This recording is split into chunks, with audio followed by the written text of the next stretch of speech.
안녕하세요. 백송교회 유튜브 시청자 여러분, 저희는 백송교회를 섬기고 있는 원미현, 최우일 목사입니다. 우리 백송교회는 코로나의 때에도 철저히 방역수칙을 지키며 더 뜨거운 중심으로 날마다 온 오프라인으로 예배를 드려왔습니다. 모두가 힘들고 우울한 이 코로나 때에도 하나님은 백성교회 예배 가운데 더 강력한 은혜와 성령의 기름 부으심을 허락해 주시고 계시는데요. 고난의 밤에도 노래하게 하시는 하나님은 생명의 말씀과 찬양과 기도 가운데 끊임없는 기적의 역사를 이루어주고 계십니다. 특별히 2월 8일 월요일 저녁부터 13일 토요일까지 보령 백성수양관에서 가족치유 예배가 있는데요. 가족치유 예배도 온라인, 오프라인으로 동시에 예배가 진행됩니다. 매년 명절마다 이루어지는 가족치유 예배를 통해 수많은 가족들이 치유되고 회복되는 기적이 일어나는데요. 각종 중독, 정신질환 및 불치병이 치료되고 상처가 치유되며 주 안에서 가정이 하나 되는 역사가 일어나고 있습니다. 비록 코로나로 인해 예배에 제한이 있지만 이번 가족치유 예배를 통해 일하실 하나님을 전심으로 소망하며 온 오프라인 예배에 힘써 참여하는 여러분 모두가 되기를 바랍니다.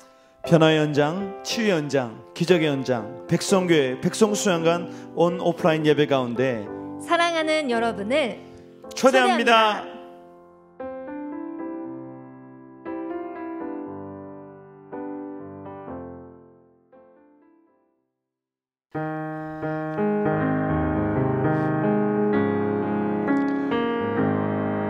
내 영혼 지치고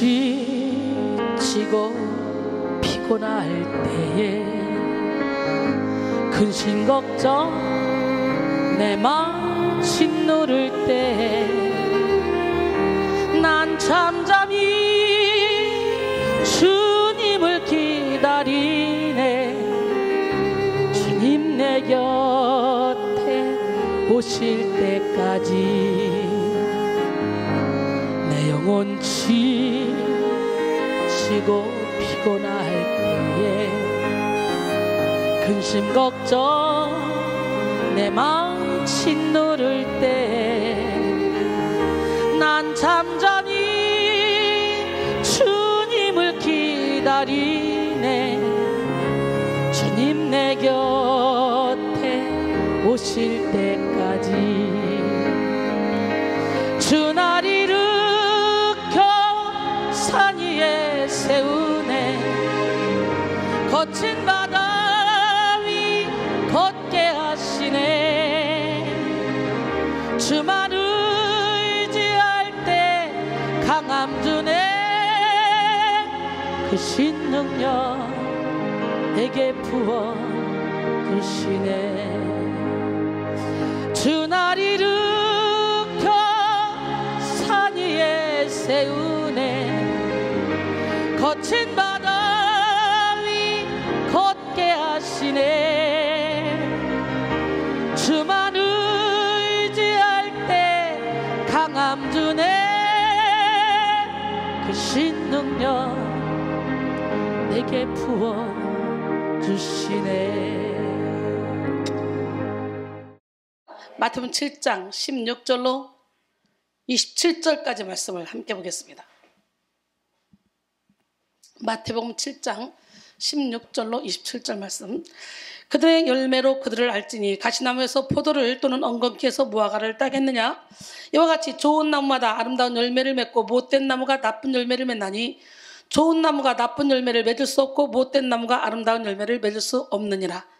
아름다운 열매를 맺지 아니하는 나무다 찍혀 불에 던져지느니라. 이러므로 그들의 열매로 그들을 알리라.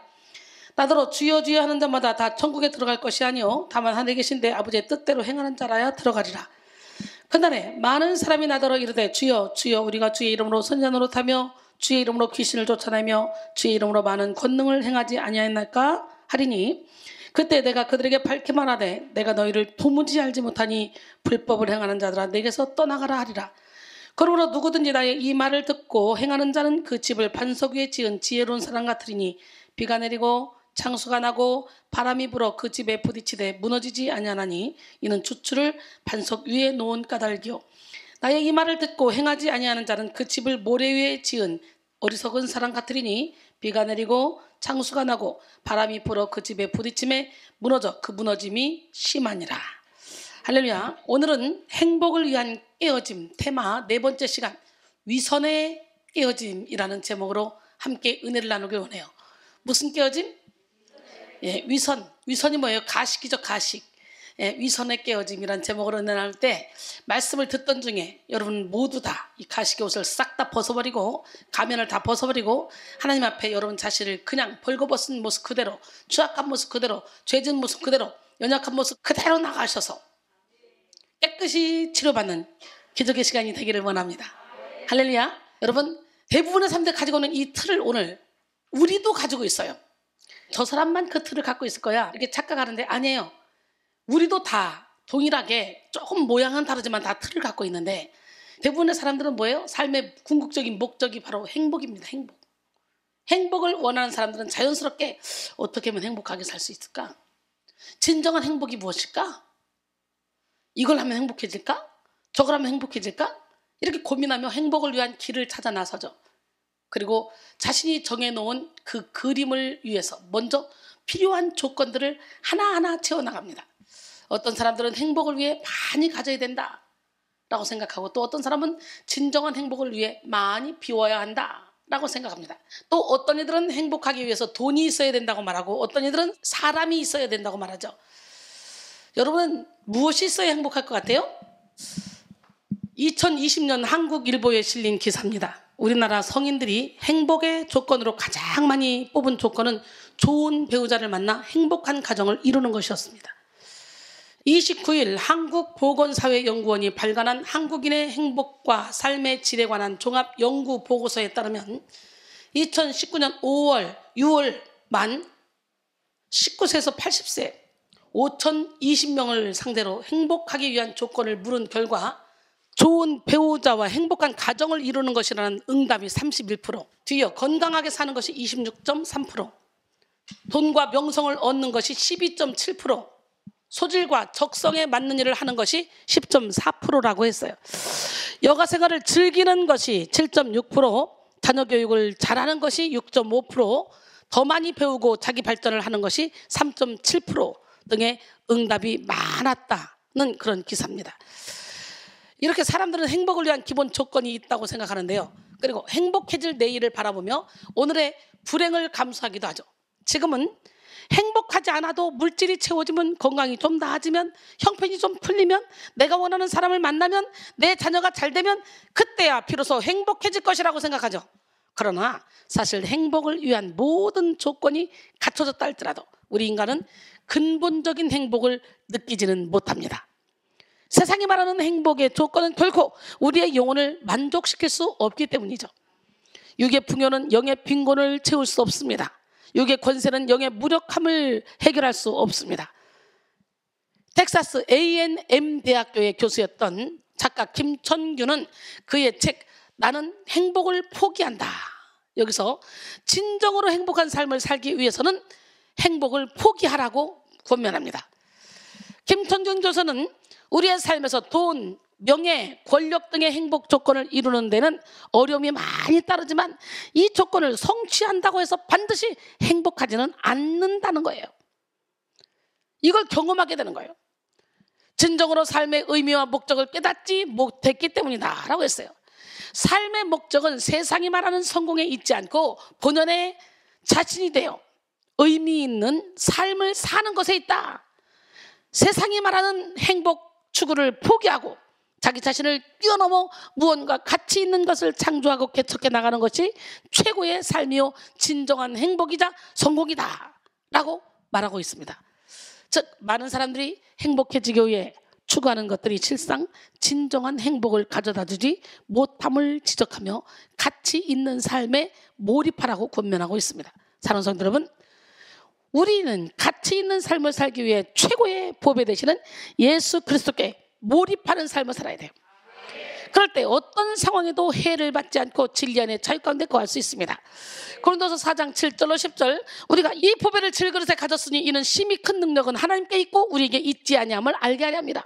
우리가 사방으로 우겨쌈을 당하여도 쌓이지 아니하며 답답한 일을 당하여도 낙심하지 아니하며 박해를 받아도 버림받지 아니하며 거꾸러뜨림을 당하여도 망하지 아니하고 우리가 항상 예수의 죽음을 몸에 짊어지면 예수의 생명이 또한 우리 몸에 나타나게 하려 함이라 그랬어요. 우리의 영혼은 오직 하나님의 영으로 충만할 때 참 만족과 평안을 누릴 수 있습니다. 하나님의 뜻대로 살아갈 때 우리 영혼은 참된 행복을 누릴 수 있습니다. 할렐루야. 하나님의 영이 우리를 충만하게 할 때 우리의 영혼육이 충만해지고, 하나님의 지혜가 우리를 강권할 때 우리는 지혜로운 삶을 살아갈 수 있습니다. 영적으로 지혜로운 사람들은요, 육적으로도 지혜로운 삶을 살아갑니다. 사랑하는 자야, 내 영혼이 잘된 같이 내가 범사에 잘되고 강건하기를 내가 강구하노라. 영의 질서가 먼저 잡힌 사람들은 육의 질서 또한 무시하지 않습니다. 영적으로 하나님과 바른 관계를 맺은 성도는 이웃들과 바른 관계를 맺으며 살아갑니다. 영적으로 하나님과 바른 관계를 맺은 이 신실한 사람들은 사람 앞에서도 정직한 태도를 보입니다. 즉, 영의 풍요는 육의 궁핍에 매이지 않고 영의 권세는 육의 연약함에 매이지 않게 한다는 거죠. 영이 우리의 삶을 주장하고 영이 우리의 인생을 끌고 간다는 거예요. 로마서 8장 13절로 14절, 너희가 육신대로 살면 반드시 죽을 것이로되 영으로서 몸의 행실을 죽이면 살리니 무릇 하나님의 영으로 인도함을 받는 사람은 곧 하나님의 아들이라. 이렇게 하나님의 영으로 인도함을 받으면 자족하며 살아갈 수 있습니다. 그러므로 우리 삶의 진정한 행복은 영의 행복으로부터 시작된다는 거. 하나님은 사랑하는 우리를 행복한 삶, 만족스러운 삶, 유복한 삶으로 인도하시는 좋으신 하나님입니다. 신명기 10장 12절로 13절, 이스라엘아, 내 하나님 여호와께서 내게 요구하시는 것이 무엇이냐? 곧 내 하나님 여호와를 경외하여 그의 모든 도를 행하고 그를 사랑하며 마음을 다하고 뜻을 다하여 내 하나님 여호와를 섬기고 내가 오늘 내 행복을 위하여 내게 명하는 여호와의 명령과 규례를 지킬 것이 아니냐 그랬어요. 할렐루야. 예, 신명기 33장 29절에 이스라엘이여, 너는 행복한 사람이로다. 여호와의 구원을 너같이 얻은 백성이 누구냐? 그는 너를 돕는 방패시오 내 영광의 칼이시로다. 내 대적이 내게 복종하리니 내가 그들의 높은 곳을 밟으리로다. 할렐루야. 어거스틴은 일생 동안 행복을 중심으로 살았던 사람이에요. 그는 소년 시절부터 행복을 찾아 방황했습니다. 그가 33세에 소위 진리의 항구에 도달할 때까지 그의 목마른 방황은 처절했습니다. 하나님을 진정으로 만나기까지 어거스틴은 실제적이고 실존적인 영혼의 만족과 평안을 향한, 즉 영적 행복을 향한 목마른 여행을 멈추지 않았어요. 그는 하나님 안에서 발견되는 행복을 누리면서 그의 모든 방황은 끝이 났는데요, 하나님을 만남으로 완성된 그의 행복 찾기는 그의 삶의 전환점이 되었고, 어거스틴의 행복 찾기는 결국 하나님 찾기라는 것을 확신하게 되었습니다. 여러분의 행복 찾기는 하나님 찾기야. 그러려면 깨져야 돼, 부서져야 돼. 그는 발견한 행복을 나누고 싶은 열정을 숨기지 못하고 행복의 비밀, 곧 하나님에 대해 증거하고자 열정을 불태웠습니다. 386년 8월에 회심한 어거스틴은 386년 9월에 카시키아쿰에서 자신이 사랑했던 사람들과 행복에 관한 대화를 나누며 자신의 삶을 나눕니다. 그 대화를 정리한 대화록이 행복론입니다. 그는 모든 인생은 행복을 추구하지만 유한한 인간은 도무지 행복을 누릴 수가 없습니다. 인간의 궁극적 행복은 오직 하나님께만 있으며 유한한 인간이 영원한 창조주 하나님을 만나고 경험할 때에 영원한 행복을 누릴 수가 있습니다.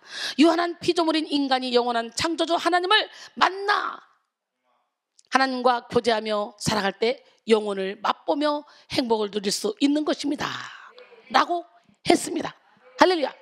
천재 수학자이며 물리학자였던 파스칼 또한 아버지의 죽음 이후 쾌락에 빠진 삶을 살던 어느 날 하나님을 뜨겁게 만나고 남은 인생을 하나님께 집중하며 살았는데요, 파스칼은 행복은 우리 자신이랑 환경에 달려있는 것이 아니다, 행복은 하나님과 우리가 연합하는 것이다 라고 했습니다. 그렇습니다. 우리는 온전히 하나님 안에 거할 때 하나님이 허락하신 완전한 행복을 누릴 수 있습니다. 많은 성도들이 하나님으로부터 오는 복을 받으면 행복해질 것이라고 생각합니다. 물론 하나님은 우리의 삶의 필요를 채워주셔요. 복을 주시길 원해요. 우리의 작은 신음소리까지도 응답하시는 좋으신 분이에요. 간구하는 모든 것에 더하여 넘치도록 채워주시는 능력의 하나님이셔요. 그러나 하나님은 우리가 단지 손에 잡히는 복과 눈에 보여지는 형통에만 치우치는 것을 원치 않으신다는 거지. 하나님은 우리에게 부분적인 행복, 일시적인 행복, 조건적인 행복만을 주시는 분이 아니에요. 하나님은 우리의 행복을 위해 하나님 자신을 전부 주셨잖아. 완전한 행복, 영원한 행복을 누릴 수 있는 삶으로 우리를 인도하시기 위해서 독생자 예수 그리스도를 보내주셨잖아. 요한복음 3장 16절, 하나님이 세상을 이처럼 사랑하사 독생자를 주셨으니 이는 그를 믿는 자마다 멸망하지 않고 영생을 얻게 하려 하심이라 그랬어요. 뿐만 아니라 하나님은 우리 안에 이미 천국을 이루어 놓으셨어.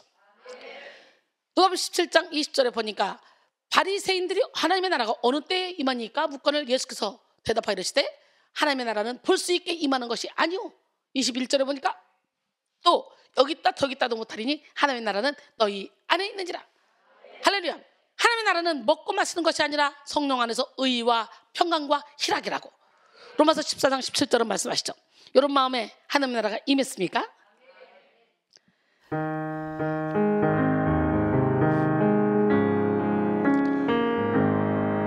내 영혼 지치고 피곤할 때에 근심 걱정 내 마음 짓누를 때 난 잠잠히 주님을 기다리네. 주님 내 곁에 오실 때까지 내 영혼 지치고 피곤할 때에 근심 걱정 내 마음 짓누를 때 난 잠잠히 주님을 기다리네. 주님 내 곁에 오실 때까지 주 날 일으켜 산 위에 세우네. 거친 바다 위 걷게 하시네. 주만 의지할 때 강함 주네. 그 신능력 내게 부어 주시네. 주 날 일으켜 산 위에 세우네. 거친 바다 위 걷게 하시네. 주만 의지할 때 강함 주네. 그 신능력 내게 부어 주시네. 누구든지 예수 그리스도를 구주로 영접하고 하나님 안에 거하기만 하면 행복이 보장된 천국을 누릴 수 있게 되었습니다. 그런데 신앙생활을 하는 모든 성도들이요, 천국의 주인이 되어 살아가는 것이 아니에요. 하나님이 이뤄놓으신 천국을 세상적인 가치관에 빗대어 나도 모르는 사이에 육신의 정욕, 안목의 정욕, 이생의 자랑을 따라가느라 참된 천국을 내 안에서 이루지 못한다는 거지. 기쁨과 행복, 감사가 넘치는 천국의 사회의 삶을 잃어버리게 되는 거예요. 하나님 안에 거하기만 하면 되는데 그 단순한 진리를 깨닫지 못해서 방황하고 힘들어합니다. 자신 안에 있는 천국을 느끼지 못하니까 무소부재하신 하나님도 느끼지 못하는 거죠. 그러다 보니 많은 성도들이 신앙생활을 하면서도 그의 삶 가운데 전혀 기쁨의 능력, 행복의 에너지를 나타내지 못합니다. 하나님 안에 있는 놀라운 풍요와 부흥을 누리지 못하는 거죠. 이는 천국 문을 여는 열쇠를 활용하지 못하기 때문입니다. 천국 열쇠는요, 철저히 자기 부인할 때, 철저한 자기 깨어짐이 바로 천국 열쇠야. 나를 부인하고 내가 깨어지면 천국 열쇠는 저절로 나를 통해 일하게 돼 있어. 그게 천국 열쇠야. 깨어짐이, 부서짐이, 무너짐이. 왜? 내가 부서지는 만큼 주님이 나의 주인이 되니까. 내가 무너지는 만큼 주님이 나의 주인이 되니까. 마태복음 16장 16절로 19절, 시몬 베드로가 대답하여 이르되 주는 그리스도시요 살아계신 하나님의 아들이십니다. 예수께서 대답하여 이르시되 바요나 시몬아, 내가 복이 있도다. 이를 내게 알게 하니는 혈육이 아니요 하늘에 계신 내 아버지시니라. 또 내가 내게 이르노니 너는 베드로라. 내가 이 반석 위에 내 교회를 세우리니 음부의 권세가 이기지 못하리라. 내가 천국 열쇠를 내게 주리니 내가 땅에서 무엇인지 매면 하늘에서도 매일 것이요 내가 땅에서 무엇인지 풀면 하늘에서도 풀리리라 그랬어요. 할렐루야. 우리가 가진 교만, 자존심, 불신, 악독, 혈기, 원망, 불평, 짜증 이런 것들, 이 완고한 자아를 이루고 있는 죄는 견고한 철문이 되어 천국의 입구를 다 막아버리는 거예요. 그래서 이걸 깨야 된다는 거지. 철문이 돼서 천국의 입구를 막아버려. 자가 만들어낸 견고한 철문은 우리 인생의 모든 것을 싹 다 가로막아서 불행한 삶을 살게 한다는 거예요. 인생의 모든 길이 막혀버린 사람들은요, 행복하고 싶지만 불행합니다. 편안하고 싶지만 불안합니다. 담대하고 싶지만 실상은 두려워하는 삶을 살아갑니다. 하나님은 우리의 근본적인 불행과 불안 그리고 두려움을 해결하시기 위해서 먼저 자아를 깨십니다. 깨어짐은 갑각류가 성장하면서 더 큰 옷을 입기 위해 자기가 입고 있던 옷을 벗어버리는 탈피 현상과 같은 거예요. 우리가 여전히 유한한 한계 안에 갇혀 있기를 고집한다면 절대로 성장할 수 없습니다. 새로움을 덧입을 수 없습니다. 먼저는 옷을 벗는 과정이 선행되어야 새로운 옷을 입을 수 있는 거예요. 어둠을 벗어버려야 빛의 갑옷을 입을 수가 있는 거예요. 로마서 13장 12절로 14절. 밤이 깊고 낮이 가까웠으니 그러므로 우리가 어둠의 일을 벗고 빛의 갑옷을 입자. 낮에와 같이 단정히 행하고 방탕하거나 술 취하지 말며 음란하거나 호색하지 말며 다투거나 시기하지 말고 오직 주 예수 그리스도로 옷 입고 정욕을 위하여 육신의 일을 도모하지 말라 그랬어요. 우리는 깨어짐을 통해 아무것도 아니었던 나 자신을 내려놓게 됩니다. 나를 내려놓는 순간 깊은 안식이 주어집니다. 나를 내려놓는 순간 깊은 차원의 자유를 느끼게 됩니다. 나를 포기하는 만큼 더 넓은 세계, 광활한 세계를 바라볼 수 있는 통찰력을 얻게 됩니다. 깨어짐은 하나님과의 관계를 회복하게 하고 잃었던 나 자신을 찾게 합니다. 곧 성도는 깨어지는 만큼, 부셔지는 만큼, 나를 비우는 만큼 행복한 삶을 살 수 있는 거예요. 할렐루야! 찰스 스탠리는 그의 책 깨어짐의 은혜에서 깨어짐은 우리의 자기 중심적인 삶을 우리에 대한 하나님의 소원과 목적으로 바꾸기 위해 하나님이 사용하시는 도구이다 그랬어요. 깨어짐의 결과는 우리가 깨어지지 않고 깨달을 수 있는 것보다 훨씬 더 위대한 축복이다. 영적인 성숙과 하나님과의 즐거운 친밀감, 다른 사람에 대한 더 깊이 있고 능력 있는 사역, 새로운 차원의 자유, 능력, 평안, 그리고 하나님이 직접 우리를 더욱더 예수 그리스도를 닮는 사람으로 만드실 때 얻게 되는 온전함이다 라고 말했습니다. 깨어진다는 것은 하나님 말씀 앞에서 내가 틀렸다는 것을 인정하는 거예요. 또한 깨어진다는 것은 나에게 다가온 고난을 기꺼이 받아들이고 고난을 통해 더 하나님께 가까이 나가는 것입니다. 그러나 깨어짐의 의미를 모르는 사람들은 깨어지는 순간을 회피하고 고난의 순간을 피하고만 싶어하죠. 깨어짐의 시간을 부정적으로 해석하고 새롭게 빚어지는 과정을 절망의 순간으로 여겨서 깨어짐 자체를 저주로 생각하기도 합니다.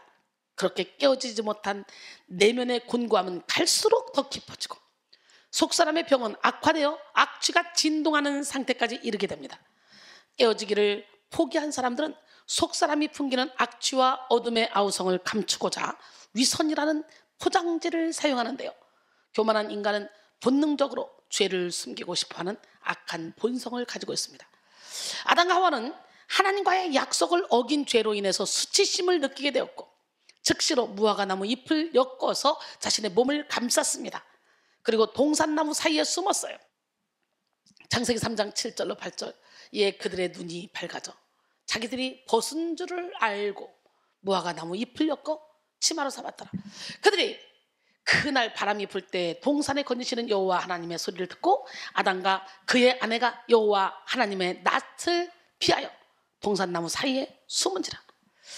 이를 통해 인간은 본성적으로 죄를 숨기고 하나님 앞에서 자신의 약함을 감추려 하는 위선에 빠져 있었음을 알 수 있고요. 그리고 두려워합니다. 두려워서 숨었잖아요. 여러분, 위선은 겉과 속이 불일치한 현상을 말하죠. 위선에 빠진 사람들은 우리의 중심을 꿰뚫어 보시는 하나님 앞에서도 자신의 속을 자꾸 감추려고 합니다. 예수를 믿는다 하는 사람들도 감춰. 그죠? 있는 척, 아는 척, 건강한 척, 괜찮은 척, 경건한 척, 거룩한 척, 착한 척, 외면의 치장에 아주 열성을 냅니다. 그러나 하나님 앞에서 위선은 며칠이면 다 말라버릴 아담과 하와의 무화과 나무 잎 치마와 같이 무능하고 허망한 거야. 인간이 위선으로 이루어낼 수 있는 것은 아무것도 없습니다. 단지 사탄에게 길을 내어줄 뿐이죠. 사무엘상 16장 7절에 여호와께서 사무엘에게 이르시되 그의 용모와 키를 보지 말라. 내가 이미 그를 버려놓으라. 내가 보는 것은 사람과 같지 아니하니 사람은 외모를 보거니와 나 여호와는 중심을 보느니라 하시더라 그랬어요. 할렐루야. 에레미야 17장 9절로 10절 보니까 심히 부패한 것이 인간의 마음이래요. 누가 등이 이를 알려마는 나 여호와는 심장을 살피고 폐부를 시험하며 각각 그의 행위와 그의 행실대로 보응하나니 그랬어요. 그러니까 우리는 하나님 앞에서의 삶을 살아야 돼요. 적나라하게 우리의 있는 모습 그대로 내놓고 하나님께 가야 돼요. 위선은 처음에는 가벼운 옷을 입게 하지만 점점 숨기고 싶은 것이 많아져서 옷을 껴입다 보면 두꺼운 옷을 또 입고 또 입고 또 입게 됩니다. 나중에는 내가 누군지조차 모르게 돼요. 하나님께 칭찬받을 만한 일, 선한 일을 했다면 숨기고 싶은 게 아니라 오히려 자기를 나타내고 싶은 마음이 생기겠죠? 숨기고 싶은 것이 있다는 것은 죄가 있다는 거예요. 20세기 가장 영향력이 있는 미국의 신학자 중 한 명인 찰스 라일리는 구약에서의 죄의 개념을 8가지로 정리했습니다. 표적을 벗어난 것, 파멸시키는 것, 반역하는 것, 부정과 죄책이라는 개념, 잘못한 것, 고의적인 죄와 고의가 아닌 죄에 대한 죄책, 사악한 것, 이리저리 방황하는 것과 길을 잃는 것입니다. 또 신약 성경의 죄의 개념은 12가지인데요. 다음과 같이 말했어요. 나쁜 것, 악한 것, 경건치 않은 것, 죄책, 표적을 빗나가는 것, 의롭지 못한 행동, 법과 질서가 없는 것, 법을 위반하는 것, 우상숭배, 다른 사람을 미혹하여 길을 잃게 하는 것, 타락하는 것, 계시를 그릇되게 해석하거나 거짓된 행동으로 꾸미는 것입니다. 이런 죄들은 인간의 어둠 속에 숨고 싶게 만들죠. 어둠에 숨고 두꺼운 옷으로 자신을 가리고 싶은 죄인은 자신이 위선이라는 옷을 입고 싶은 마음이 죄 때문이라는 것을 깨닫지 못하는 거예요. 후에는 자신의 힘으로 벗을 수 없는 상태까지 이르게 되죠. 마침내는 위선의 두꺼운 옷을 입고 있는 자신이 본래 자신처럼 느껴지게 되는 거예요. 이거 하나씩 벗어낼 때마다 너무 고통스러운 거예요. 너무 힘든 거예요. 경건의 능력은 전혀 없으면서 경건의 모양만 갖춘 자신의 모습에 집착하며 살아가기도 하죠. 그리고 누가 더 거룩한지, 누가 더 능력을 많이 갖고 있는지, 누가 더 능력을 많이 나타내는지, 누가 더 많은 체험을 했는지 경쟁하며 본질을 잃은 신앙에 도취되어 살아갑니다. 사랑하는 성도 여러분, 오늘 우리는 본질을 잃게 만드는 위선을 깨야만 합니다. 하나님은 겉과 속이 다른 외식을 싫어하십니다. 위선을 깨지 않으면요, 우리는 영이신 하나님을 절대로 볼 수가 없어요. 하나님 앞에서까지 자신의 모습을 숨기려고 하는 태도는 오만의 극치, 교만의 절정, 불신의 끝이라고 할 수 있습니다. 깨집시다.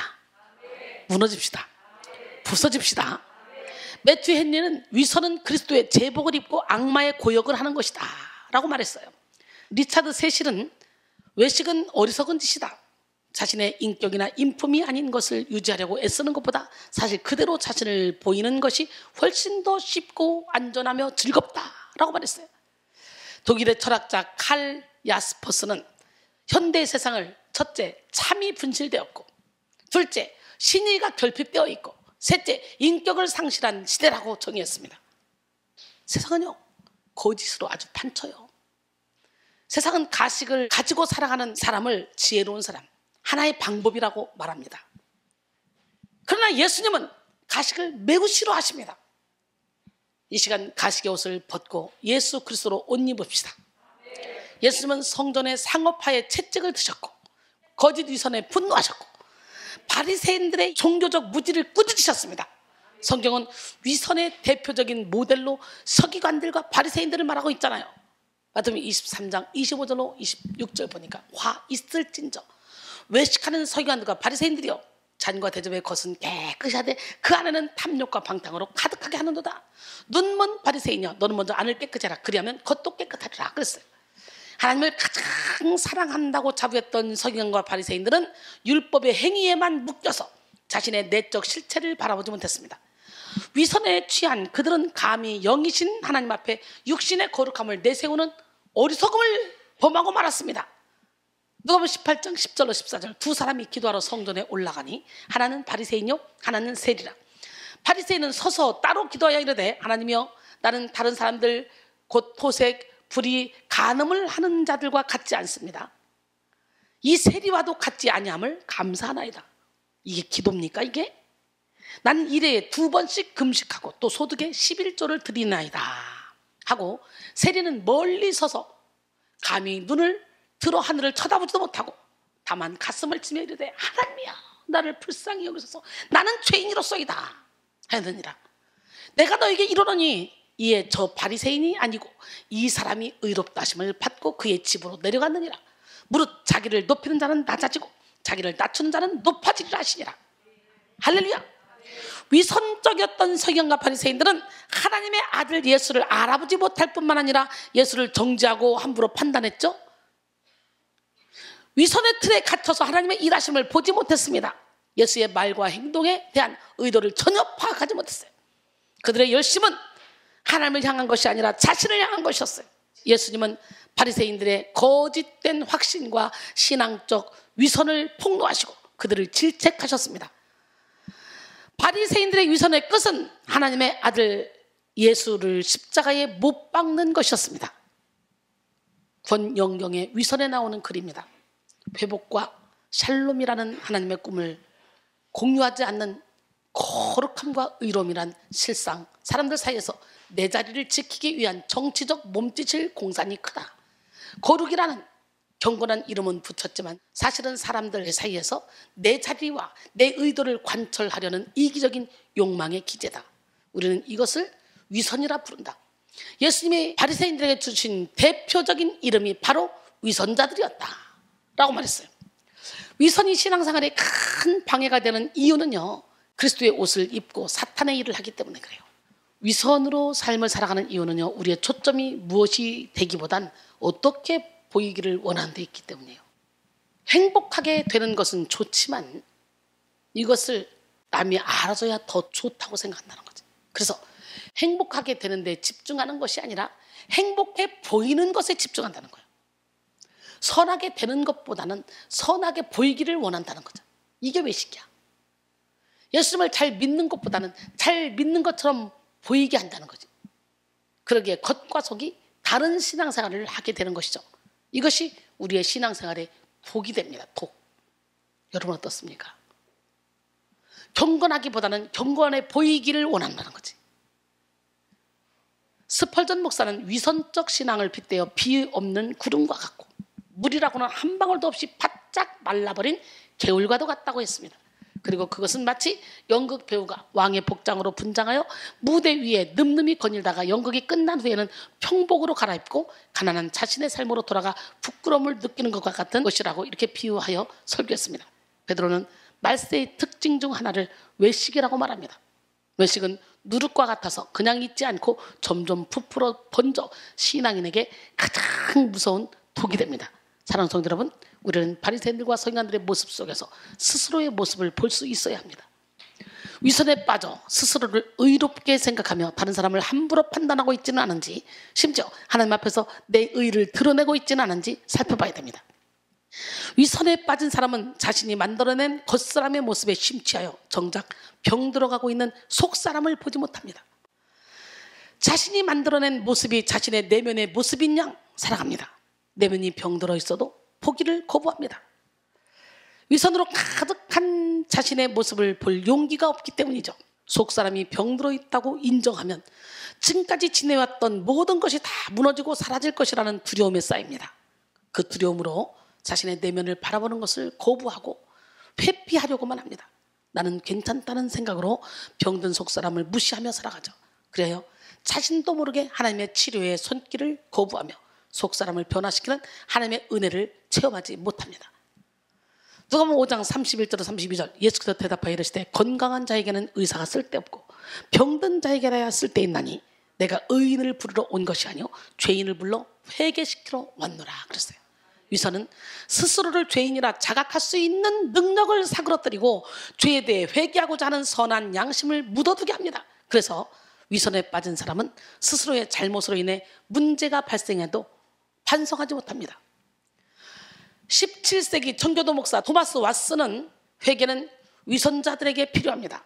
위선은 성결을 위장하는 것이며 위선자 또는 무대, 연기자는 도덕가보다 한술 더 떠 종교의 의상으로 몸치장을 하고 있습니다. 그는 경건의 형식은 자처하지만 능력은 부인합니다. 위선자는 아름다운 외관을 가진 집 같지만 집 안의 모든 방안은 어둡습니다 라고 했어요. 여러분의 영혼의 집은 어둡지는 않습니까? 그는 아름답게 금박을 입힌 썩은 기둥이며 그는 신앙 고백의 가면 밑에 자기의 전염병의 상처를 감춥니다. 위선자는 얼굴을 화장하는 것은 반대하지만 거룩을 꾸미는 것은 화장을 합니다. 그는 겉으로 선하기 때문에 정말로 악할 수 있습니다. 위선자는 그의 눈은 하늘나라에 못 박아놓고 있는 것 같으나 그의 마음은 불순한 유욕으로 가득 차 있습니다. 그는 그의 양심에 역행하여 비밀한 죄 가운데 살아갑니다. 그는 말씀을 듣지만 오로지 귀뿐입니다. 그는 교회 헌신에 열심이며 그 점에서 다른 사람들이 그를 바라보고 그를 칭찬하지만 가정과 골방 기도를 등한시합니다. 그는 겸손을 가장하지만 이것은 세상에서 출세하기 위해서입니다. 위선자는 믿음을 자처하지만 그는 믿음을 방패로 삼기보다 오히려 가면으로 삼아 이용합니다. 그는 겨드랑이에 성경책을 끼고 다니지만 자기 마음속에는 가지고 다니지 않습니다. 이 시간 말씀의 촛대를 가지고 당신의 마음속을 조사해서 혹시 거기서 아무 회개거리도 찾아낼 수 없을지 살펴보십시오 라고 말했습니다. 할렐루야. 따라합니다. 하나님이여 나를 살피사 내 마음을 아시며 나를 시험하사 내 뜻을 아옵소서. 내게 무슨 악한 행위가 있나 보시고 나를 영원한 길로 인도하소서. 야고보서 1장 22절에 너희는 말씀을 행하는 자가 되고 듣기만 하여 자신을 속이는 자가 되지 말라 그랬어요. 빌립보 4장 9절에 너희는 내게 배우고 받고 듣고 본 바를 행하라. 그리하면 평강의 하나님이 너희와 함께 하시리라. 아멘. 위선에 빠진 사람은 심지어 타인에게 책임을 전가하기도 합니다. 가인은 하나님이 자신의 재산을 받지 않고 동생 아벨의 재산만 받으시는 사건을 통해서 큰 분노를 표출했습니다. 사실 하나님이 원하시는 것은요, 가인의 중심이었어요. 마음을 담은 예물을 원하셨던 거예요. 그러나 자기 속사람의 상태를 자각하지 못하고 제사드리는 행위에 머물렀던 가인은 죄를 깨우치게 하시기 위해서 다가온 하나님 앞에서도 자신의 죄를 인정하지 못하고 결국은 죄를 다스리라는 하나님의 말씀을 불순종하여 동생을 죽이고 말았어요. 창세기 4장 5절로 9절 가인과 그의 재물은 받지 아니하신지라. 가인이 몹시 분하여 안색이 변하니 여호와께서 가인에게 이르시되 내가 분하여 함은 어찌 됨이며 안색이 변하면 어찌 됨이냐. 내가 선을 행하면 어찌 낯을 들지 못하겠느냐. 선을 행하지 아니하면 죄가 문에 엎드려 있느니라. 죄가 너를 원하나 너는 죄를 다스릴지니라. 가인이 그의 아우 아벨에게 말하고 그들이 들에 있을 때에 가인이 그의 아우 아벨을 쳐 죽이니라. 여호와께서 가인에게 이르시되 내 아우 아벨이 어디 있느냐. 그가 이르되 내가 알지 못하나이다. 내가 내 아우를 지키는 자니까. 야, 하나님까지도 속이잖아. 이와 같이 위선은 죄에 대한 두려움도 갖지 못하게 한다는 거지. 결국 위선자는 자신의 속사람을 병들게 하는 가장 강력한 무기가 되는 거예요. 오늘 말씀을 통해 여러분의 모습을 돌아보시고 혹시라도 내가 위선에 빠져 있지는 않은지 살펴보시기 바랍니다. 위선적 신앙생활을 하는 자들의 모습, 첫 번째, 성과 중심적인 신앙에 빠져서 영의 변화를 이루지 못해요.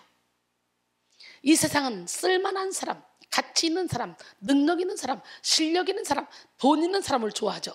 그래서 세상 사람들은 자신의 능력을 최대치로 이끌어 성과 내는 일에 열성을 냅니다. 이 세상에서 사는 사람들은요, 이 약육강식의 세상 속에서 살아남기 위해 스스로 가장 좋은 상품으로 만들기 위해서 온갖 노력을 다합니다. 여러분, 인간은 상품이 아니에요. 각 사람마다 하나님 주신 달란트가 이거 매력이 있어요. 근데 스스로를 상품처럼 포장하기 시작한다는 거지. 그럼 상품 같아져 버리는 거예요. 상품은 기호, 취향으로 선택받지 못할 때 가치 없는 것이 되어버려 쓸모없는 취급을 받게 되잖아요. 그래서 상품화 되어버린 사람들은 이제 필요에 따라 선택되고 버려지는 존재가 되는 거예요. 이 시대가 그렇게 돼버렸어 지금. 심리학자 에릭 프롬은 건강하지 못한 사회를 적대감, 불신감, 도구화라는 세 단어로 특징 지어서 말합니다. 적대감은 미워하게 만들고, 불신감은 믿지 못하게 만들고, 도구화는 사람을 이용하도록 만들죠. 심히 안타깝게도 오늘 우리 사회는 적대감, 불신감, 이기심이 팽배합니다. 그래서 믿음도, 존경도, 신뢰도, 예의도, 인격도 점점 없어지고 있어요, 지금. 그래서 악하고 슬픈 세대가 돼가고 있어요. 마태복음 11장 16절로 17절, 이 세대를 무엇으로 비유할까? 비유하건대 아이들이 장터에 앉아 제 동물을 불러 이르되 우리가 너희를 향하여 피리를 불어도 너희가 춤추지 않고 우리가 슬피 울어도 너희가 가슴을 치지 아니하였다함과 같도다. 그래서 그러나 하나님의 세계는 이 세상의 법칙과 완전 달라요. 흩어 구제해도 더욱 부하게 되는 일이 했나니 과도히 아껴도 가난하게 될 뿐이라. 남을 구제하는 자는, 남을 윤택하게 하는 자는 자기도 윤택하게 줘. 잠언 11장 24절 25절, 우리가 하나님의 은혜 안에 거하면 순수한 영혼이 되어 울어야 할 때 울고 웃어야 할 때 웃을 수 있는 그런 영혼으로 바뀌는 거예요. 순수한 영혼으로. 여러분, 하늘에서 내려다보면 63빌딩이나 단층짜리 주택이나 큰 차이가 없어요. 높은 하늘로 올라가면 점점 더 높아져봐 점으로 보여요. 그러다 나중에는 아예 안 보여요. 그런 것처럼 전지전능한 하나님의 눈에는 우리가 쌓아 올린 스펙이나 잘남은 별 의미가 없어요. 하나님은 약하고 부족해도 겸손한 자, 순수한 자, 하나님 말씀에 순종하는 자, 어린아이 같은 자, 이런 자를 만들어 쓰십니다. 고린도전서 1장 25절 29절, 하나님의 어리석음이 사람보다 지혜롭고 하나님의 약하심이 사람보다 강하니라. 형제들아, 너희를 부르심을 보라. 육체를 따라 지혜로운 자가 많지 않냐며 능한 자가 많지 않냐며 문벌 좋은 자가 많지 아니하도다. 그러나 하나님께서 세상에 미련한 것들을 택하사 지혜인 자들을 부끄럽게 하려 하시고 세상에 약한 것들을 택하사 강한 것들을 부끄럽게 하려 하시며 하나님께서 세상에 천한 것들과 멸시받는 것들과 없는 것들을 택하사 있는 것들을 폐하려 하시나니 이는 아무 육체도 하나님 앞에서 자랑하지 못하게 하려 하십니다. 할렐루야. 이런 하나님의 사랑의 본질을 모르는 위선자들은 성과 중심적 신앙에 빠져 마치 실적을 쌓아 올리는 듯한 신앙생활을 하는데요, 매일 예배드리며 열정적인 기도와 성실한 묵상생활을 자신의 믿음을 보장해주는 수단으로 삼습니다. 물론 하나님 앞에서 철저히 경건생활을 지키는 것은 중요한 문제예요. 그러나 경건생활의 틀에만 갇혀 더 이상의 영적 성수를 이루지 못하는 신앙은 잘못된 신앙이야. 우리 신앙의 최종 목적은 예수 그리스도를 닮는 것입니다. 우리는 예수님의 성품, 예수님의 인격을 나타내며 예수의 사랑으로 모든 사람을 품고 예수의 능력으로 사명을 감당해야 돼요. 예수 그리스도를 닮는 것은 육신의 열심이 아닌 영의 변화로부터 시작됩니다. 여전히 죄의 뿌리를 내리고 있는 사람은 결코 성령의 열매를 맺을 수 없습니다. 죄에 빠져 자기 멋대로 인생을 산 자의 결국은 허망함으로 끝을 맺습니다. 본문에서 하나님의 말씀에 순종하지 않고 죄에게 복종하는 자는 무너짐이 심하다고 표현하죠. 마태복음 7장 26절로 27절, 나의 이 말을 듣고 행하지 아니하는 자는 그 집을 모래 위에 지은 어리석은 사람 같으리니 비가 내리고 장수가 나고 바람이 불어 그 집에 부딪힘에 무너져 그 무너짐이 심하니라 그랬어요. 우리의 뿌리, 우리의 기반이 견고하지 못하면 비가 내리고 장수가 나는 상황이 닥쳤을 때 반드시 무너지고 맙니다. 우리는 예수님께 깊이 뿌리를 내려야 돼요. 골로새서 2장 6절로 7절, 그러므로 너희가 그리스도 예수를 주로 받았으니 그 안에서 행하되 그 안에 뿌리를 박으며 세움을 받아 교훈을 받은 대로 믿음에 굳게 서서 감사함을 넘치게 하라 그랬어요. 성령께 뿌리를 내린 자가 성령의 열매를 맺을 수 있습니다. 갈라디아서 5장 22절 23절, 오직 성령의 열매 시작, 사랑, 희락, 화평, 인내, 자비, 양선, 충성, 온유, 절제, 이 같은 것을 금지할 법이 없다는 거예요. 이 성령의 열매는 사람의 인격을 보여주며 또한 영성의 척도가 됩니다. 이것은 또한 예수님을 닮은 인격의 구체적인 모습이기도 하죠. 하나님은 우리에게 성과 중심이 아닌 열매 중심의 삶을 원하십니다. 믿으십니까? 근데 위선자들은 성과 중심의 삶을 산다는 거지. 물론 우리 영의 변화는 당장 눈에 보이지도 않고 느껴지지도 않기 때문에 반드시 인내의 시간을 지나야만 합니다. 그러나 인고의 시간 끝에 영의 변화를 이룬 사람, 뿌리를 확실히 예수님께 내린 사람은 그때부터 나도 모르는 사이에 싹이 나고 이삭이 나고 열매가 맺혀지는 역사가 일어나. 그래서 확실한 열매를 맺게 되는 거예요. 그런데 위선으로 인해 성과 중심적인 신앙에 빠진 사람들은 빨리 결과를 나타내고 보여주고 싶어 하기 때문에 인내의 시간을 견디지 못하는 거예요. 늘 눈앞에 이익만 따르고 육신의 눈으로 보여지는 결과물에 집착하느라고 가장 중요한 영의 변화를 이루지 못하죠. 결국 영의 변화를 이루지 못한 사람들은 성령의 열매를 맺지 못하게 됩니다. 오늘 보면 16절로 20절, 그들의 열매로 그들을 알지니 가시나무에서 포도를 또는 엉겅퀴에서 무화과를 따겠느냐? 이와 같이 좋은 나무마다 아름다운 열매를 맺고 못된 나무가 나쁜 열매를 맺느니라. 좋은 나무가 나쁜 열매를 맺을 수 없고 못된 나무가 아름다운 열매를 맺을 수 없느니라. 아름다운 열매를 맺지 않는 나무마다 찍혀 불에 던져지느니라. 이러므로 그들의 열매로 그들을 알리라. 이 사람이 참 선자지 거짓 선자지 아는 비결은 열매를 보면 돼. 뭐 다른 거 떠들 거 없어. 열매를 보면 돼. 하나님께 영광을 돌리고 있나? 예수님만 높이나? 그리고 먹든지 마시든지 무엇하든지 하나님의 영광을 위해서 하는지, 하나님 사랑, 이웃 사랑을 실천하고 있는지, 열매가 지금 사랑이라고 화평인내 자비양선 충성원의 절제 열매가 주렁주렁 맺혀지고 있는지 열매로 봐. 근데 영적인 안대자리에서 다 온전히 열매 맺는 사람이 많지 않죠? 열매 맺으려고 노력하고 열매 맺는 과정 속에 가고 있다면 그 사람은 참 선지자가 될 확률이 있죠. 그러나 오랜 세월 동안 능력도 해나가고 기적도 행했는데 열매가 없어. 자기중심적이야. 이거 사탄의 능력이야. 우리는 무엇보다도 내 영혼을 살찌우는 일에 집중해야 돼요.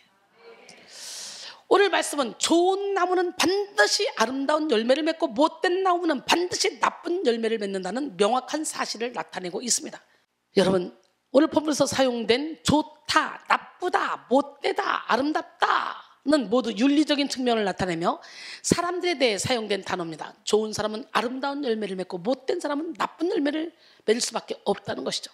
성경에서 열매, 즉 카르포스란 단어가 비유적으로 쓰일 때는 영적, 심리적 영역의 결과를 말하는 거예요. 즉 영적으로 바른 사람의 열매와 영적으로 못된 사람의 열매가 확실히 다르다는 명확한 사실을 보여주고 있는 거예요. 이어서 알다는 기노스코 앞에 에피를 붙여서 충분히 알다라는 뜻을 가지고 있는데요. 즉 열매를 보고 그 사람의 본질을 충분히 알 수 있다는 사실을 강조하고 있습니다. 그러니까 여러분 참 선자인지 거짓 선자인지 여러분 열매를 보고 아면 돼. 그 능력을 받기를 원합니다. 우리는 이를 통해 아름다운 열매를 맺기 위해 필요한 것은 높은 성과를 내는 것이 아니라 영혼의 변화임을 알 수가 있다는 거예요. 그렇게 분노를 잘 내던 사람이 어느 순간에 분노가 없어졌어. 그렇게 욕심을 내던 사람이 어느 순간에 욕심이 없어졌어. 이런 것들이 엄청난 간증이죠. 뼈가 부러진 뼈가 붙어지고 이런 건 여러분 더 기적이라고 큰 기적이라고 하겠지만 영혼의 질병을 고친 그것이 더 큰 간증거리야. 자꾸 우리는 육에 초점이 맞춰져 있으니까 암병을 고쳤습니다. 근데 영혼의 암병 고친 게 더 중요하지. 위선적 신앙생활을 하는 자들의 모습 두 번째, 자기 과시적 신앙에 빠져서 초점을 잃게 됩니다. 오페라나 오케스트라, 공연 등 음악계 종사자들 사이에 안다박수라는 말이 있어요. 이는 곡이 채 끝나기도 전에 또는 곡이 끝나는 바로 그 순간에 자기가 그 곡을 안다는 걸 과시하기 위한 박수를 뜻합니다. 지휘자나 연주자, 다른 관객들은 곡이 끝난 직후에 여운까지 느끼고자 하는데 꼭 그럴 때 나 저 곡 알아, 이제 끝이야 하면서 막 박수를 친다는 거지. 안다박수 안에는 자기 과시의 심리가 담겨 있다고 합니다. 모든 인간에게는 누구나 할 것 없이 자기를 드러내고 싶어하는 본능이 있어. 특히 위선적 신앙생활을 하는 자들은요, 자신을 드러내는 일을 너무너무 좋아합니다. 우리는 우리의 삶을 통해 하나님을 드러내고 있는지 아니면 하나님의 이름을 이용해서 나를 드러내고 있는지 이걸 살펴봐야 돼. 우리는 먹든지 마시든지 무엇을 하든지 하나님의 영광을 위해서 해야 돼. 그래서 항상 신앙의 동기를 점검해 봐야 되는데요, 여전히 교만하고 여전히 남보다 높아지고 싶은 마음, 남과 비교하는 마음, 시기 질투하는 마음 있다면 이거는 자기 과시적 신앙에 빠져 있음을 인정해야 돼. 내가 다른 사람들보다 더 유능하고 탁월한 사람임을 과시하기 위해 열심을 내고 있다면 그것은 하나님 보시기에 참으로 추한 모습입니다. 나를 드러내고 싶은 욕망은 결국 본질을 잃게 만들고 초점을 잃게 만듭니다. 바리새인들의 자기 과시적인 모습을 아주 잘 보여주는 기도가 있잖아요. 바리새인들은 서서 따로 기도하여 이르되 하나님은 나는 다른 사람들 토색 불이 간음하는 자들과 같지 않다고 얘기했잖아 아까. 그죠? 나는 일주일에 2번 금식한다고. 나는 야채 11조까지 다 드린다고. 바리새인들은 자신들의 열심의 행위와 종교적 성취가 남들보다 월등하며 따라서 자신들이 의로운 자라고 착각했다는 거지. 마태복음 23장 23절로 24절.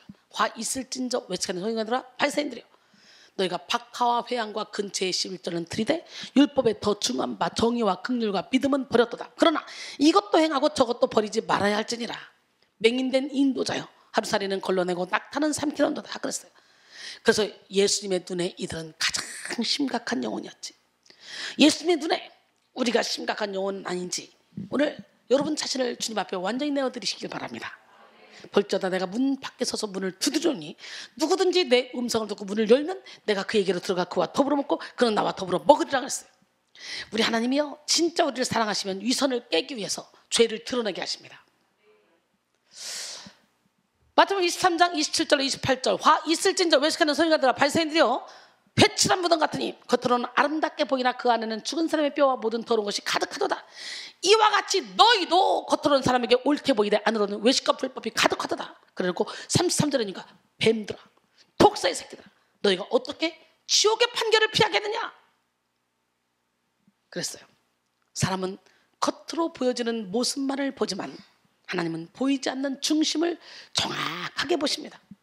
스스로 의롭다 여겼으나 하나님께 전혀 초점을 맞추지 못했던 이들은 결코 진리를 알 수도 없고 진리를 깨달을 수도 없었습니다. 스캇 팩은 그의 책 거짓의 사람들에서 악한 사람들의 핵심적인 결함은 죄에 있는 것이 아니라 죄를 인정하는 것을 거부하는 마음에 있다라고 말했어요. 위선적인 생활을 반복하다 보면요, 리플리 증후군에 빠지게 됩니다. 이 리플리 증후군은 허구의 세계만을 진실로 믿으며 거짓된 말과 행동을 일삼는 반사회적 인격 장애입니다. 리플리 증후군은 거짓이 탄로날까 두려워하는 단순한 거짓말쟁이와 달리 자신의 거짓말을 완전한 진실로 믿습니다. 영적 리플리 증후군은 하나님과의 관계를 부정하고 자신이 생각한 믿음과 신앙을 믿습니다. 다른 사람이 봤을 때는 하나님과의 관계가 단절된 사람인데 자신은 하나님과 소통한다고 생각하는 거예요. 큰 죄를 범했는데 그 죄를 깨닫지 못합니다. 하나님 앞에 회개하고 사람들 앞에 반성하는 모습을 보여야 하는데 스스로는 하나님과 관계가 좋다며 다른 사람들에게도 거리낌 없는 모습을 보입니다. 자신이 한 행동이 죄인지도 몰라요. 그저 자신의 스타일이라고 생각하고 죄라고 생각하지 않죠. 자신이 하는 행동에 대해 죄라고 말하는 사람들을 멀리합니다. 자신의 죄를 드러내 고쳐야 되는데 덮어놓고 괜찮은 척척척 합니다. 그러나 죄는 숨기면 숨길수록 커지게 되고 다른 죄를 낳게 됩니다. 오늘 본문은 말씀하시죠. 마태복음 7장 21절로 22절. 나더러 주여 주여 하는 자마다 다 천국에 들어갈 것이 아니오 다만 하늘에 계신 내 아버지의 뜻대로 행하는 자라에 들어가리라. 그날에 많은 사람이 나더러 이르되 주여 주여 우리가 주의 이름으로 선지자 노릇하며 주의 이름으로 귀신을 쫓아내며 주의 이름으로 많은 권능을 행하지 아니하였나이까? 그러죠.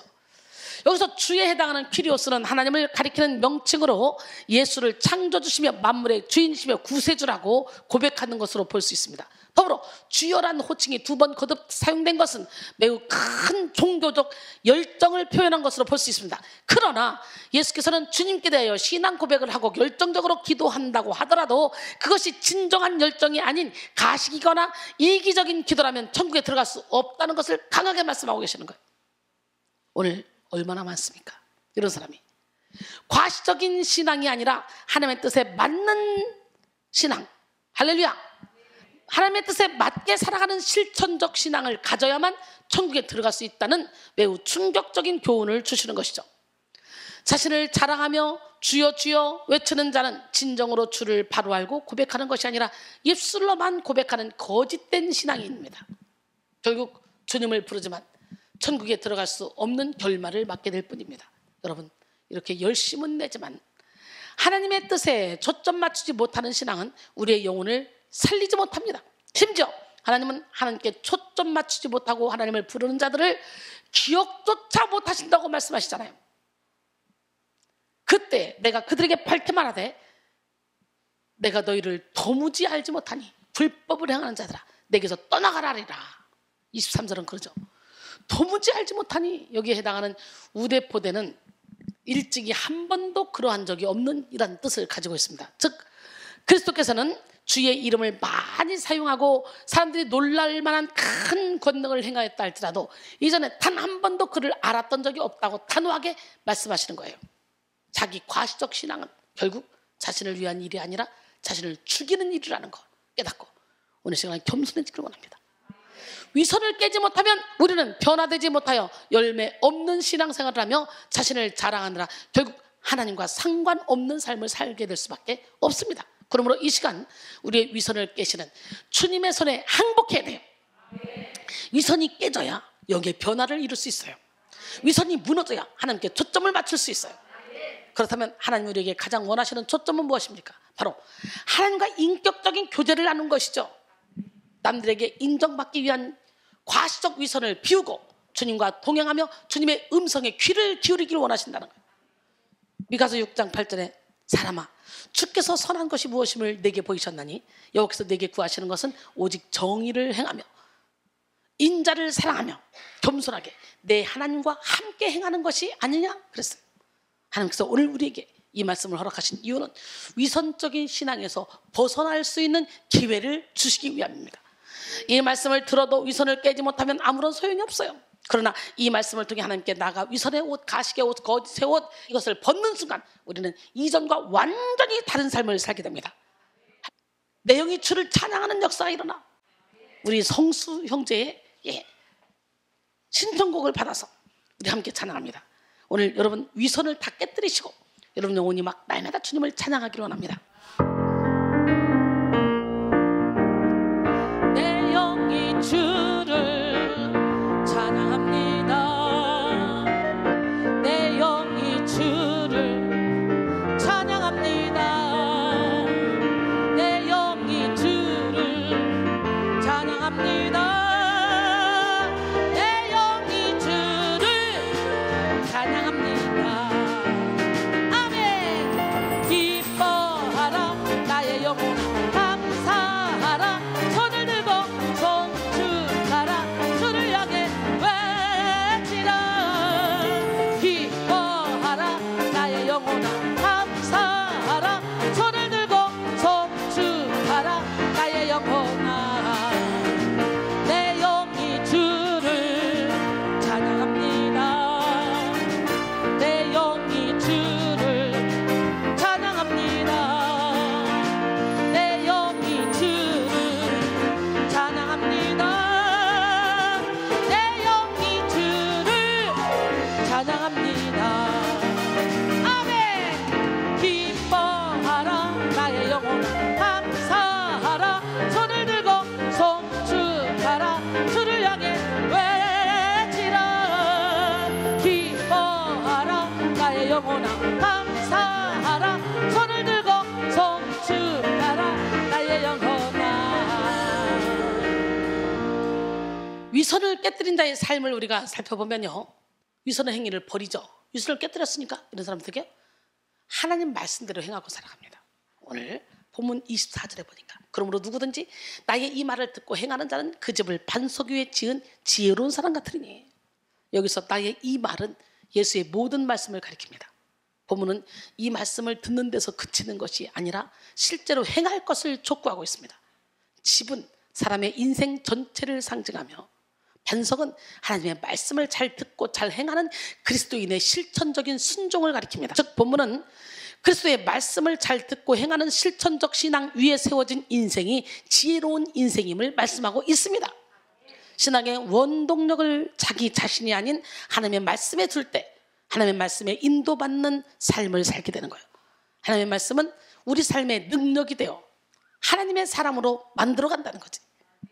디모데후서 3장 16절로 17절 모든 성경은 하나님의 감동으로 된 것으로 교훈과 책망과 바르감과 의로 교육하기에 유익하니 이는 하나님의 사람으로 온전하게 하며 모든 선한 일을 행할 능력을 갖추게 하려니라. 할렐루야.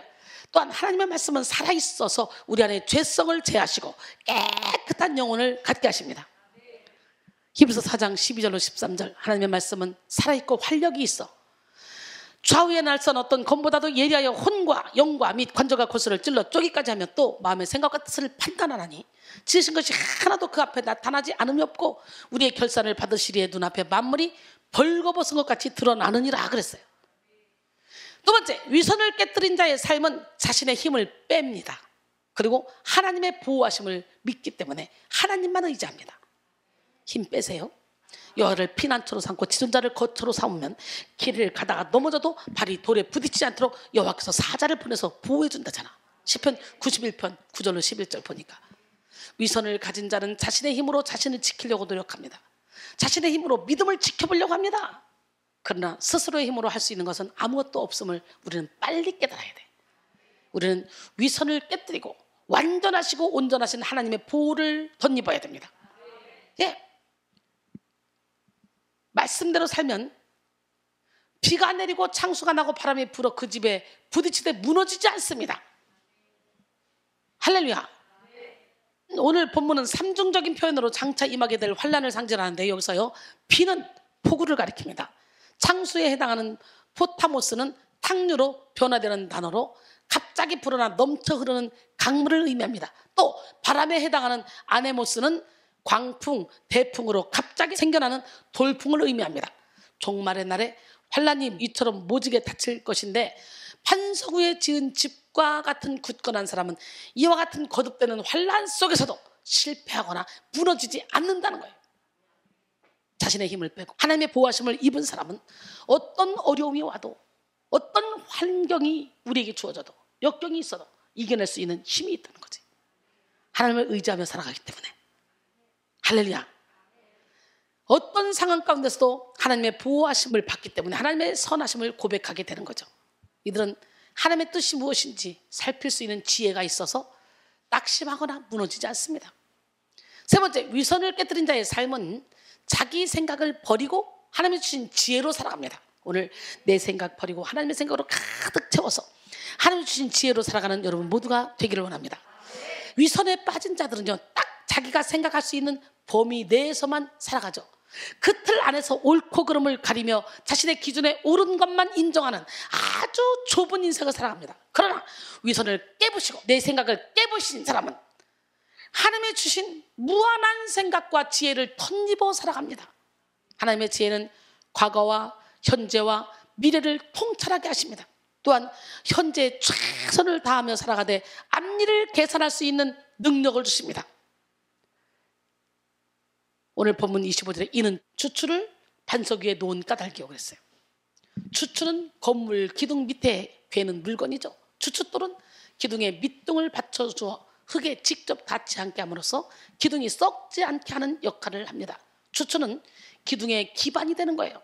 추추는 창수가 나고 바람이 불기 전에 미리 튼튼하게 집을 짓기 위해 놓은 큰 돌입니다. 여러분 모두가 다 큰 돌, 추추가 되기를 원해요. 반석이 되기 원해요. 추추를 놓은 까닭에 여기에 해당하는 테메멜리오토는 과거의 어떤 시점보다 더 먼 과거에 이루어졌음을 나타내는 이 과거 완료 수동형인데요. 이는 추추를 반석 위에 놓는 행동이 어려움이 닥친 후에 이루어지는 것이 아니라 어려움이 전혀 없는 과거에 이미 완료되었다는 의미입니다. 이 얘기는 뭔 얘기예요? 즉 어려움이 있기 전에 먼저 대비함으로 어떤 환난에도 타격을 입지 않게 된다는 거예요. 이는 마치 지혜로운 다섯 처녀가 신랑이 오기 전에 기름을 준비한 것과 같은 미래를 대비하는 지혜로운 행동이죠. 마태복음 6장 19절 이하에 너희를 위하여 보물을 땅에 쌓아두지 말라. 거기는 좀과 동룩이 해하고 도둑이 구멍을 떠고 도둑질하느니라. 오직 너희를 위하여 보물을 하늘에 쌓아두라. 거기는 좀이나 동룩이 해하지 못하고 도둑이 구멍을 뜨고 도둑질도 못하느니라. 내 보물이 있는 그곳에는 내 마음도 있느니라. 그리고 24절에 보니까 하나님과 재물 겸하여 섬길 수 없다고 말씀하시잖아요. 미리미리 예비하는 거예요. 썩을 것으로 신고 썩지 않을 것으로 다스리며, 약한 것으로 신고 강한 것으로 다스리며, 욕된 것으로 신고 영광스러운 것으로 다스리며, 육의 몸으로 신고 신령한 몸으로 다스리나니 육의 몸이 있은즉 영의 몸도 있는 거예요. 이게 육의 몸이 있을 때 영의 몸이 이왕이 살지, 육의 몸이 없으면 육신의 장막점을 벗어버리면 내 영의 몸은 더 이상 살찌우고 싶어도 못 찌워 지옥으로 가든지 천국으로 가든지 바로 결정이 되는 거예요. 우리가 기도할 수 있을 때, 찬양할 수 있을 때, 전도할 수 있을 때, 예배 드릴 수 있을 때, 예물 드릴 수 있을 때, 선한 일을 할 수 있을 때, 마음껏 육의 몸이 있을 때 영의 몸을 살쪄야 돼. 이게 지혜로운 사람이야. 우리는 내 생각과 아집을 버리고 하나님의 지혜로 미래를 바라보며 미래를 준비할 수 있는 지혜로운 삶을 살아가야 될 줄 믿습니다. 결론적으로 오늘 우리는 행복을 위한 깨어짐 네 번째 시간, 위선의 깨어짐이라는 제목으로 함께 은혜를 나눴어요. 위선, 오늘 깨어집시다. 제발 부탁인데 빨리빨리 벗어. 척척척척. 아주 얼마나 척척 박사기를 많이 따가지고 있는지 몰라. 그 박사기 다 찢어 시작. 잘난 척, 아는 척, 사랑하는 척, 있는 척, 깨끗한 척, 경건한 척, 거룩한 척, 찢어, 확 찢어버려. 가시옷을 다 벗어버려. 그리고 있는 모습 그대로 주님 앞에 나가. 병든 모습 그대로 주님 앞에 나가. 그래서 우리 주님의 치료하심을 온몸으로 느끼기 원해요. 요즘엔 하나님이요 막 강권적으로 성령의 불을 내려서 요즘 뜨거워서 못 견디겠다 그래요. 막 성령의 불이 얼마나 뜨거운지.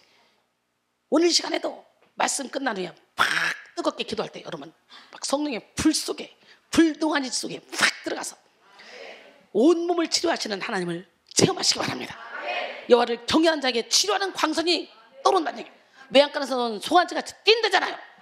할렐루야. 여러분 세상 사람들은 모두가 다 행복을 원합니다. 그런데요 저를 보세요. 제 행복해 보여요? 안 행복해 보여요? 엄청 행복해 보이죠?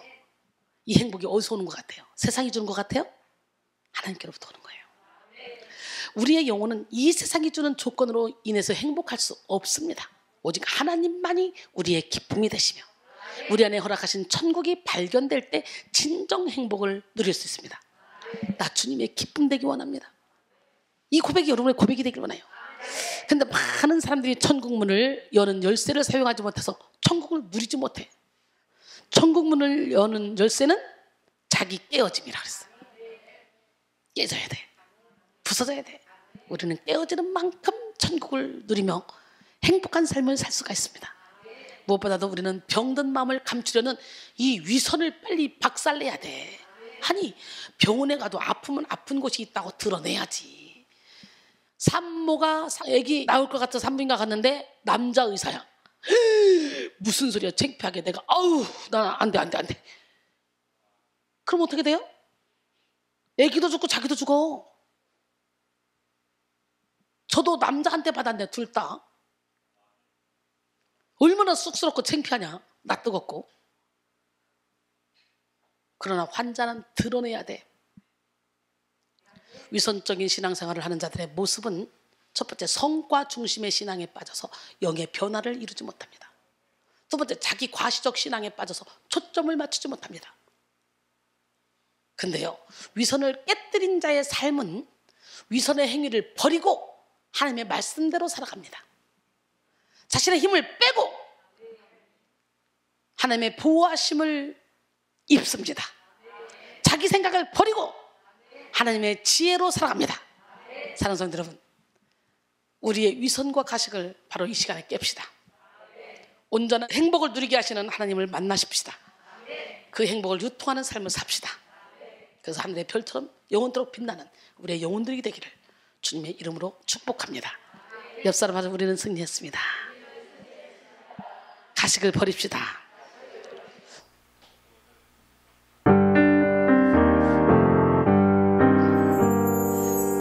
대접에 것은 깨끗이 하되 눈먼 바리새인처럼 그 안에는 탐욕과 방탕으로 가득한 내 영혼이여 겉으로는 눈먼 바리새인처럼 개칠한 무덤같이 옳게 보이지만 안으로는 외식이 가득한 내 영혼이여 너희는 먼저 나를 깨끗이 하라. 너희는 먼저 나를 깨끗이 하라. 말씀하신 주님의 명령대로 살기 원하네. 긍휼이 풍성한 내 주님이여 사랑이 풍성한 내 주님이여 너희는 먼저 나를 깨끗이 하라. 너희는 먼저 나를 깨끗이 하라. 말씀하신 주님의 명령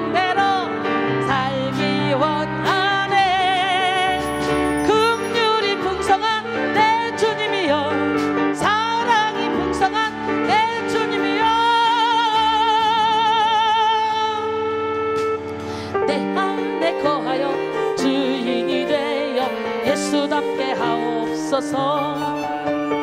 내 안에 거하여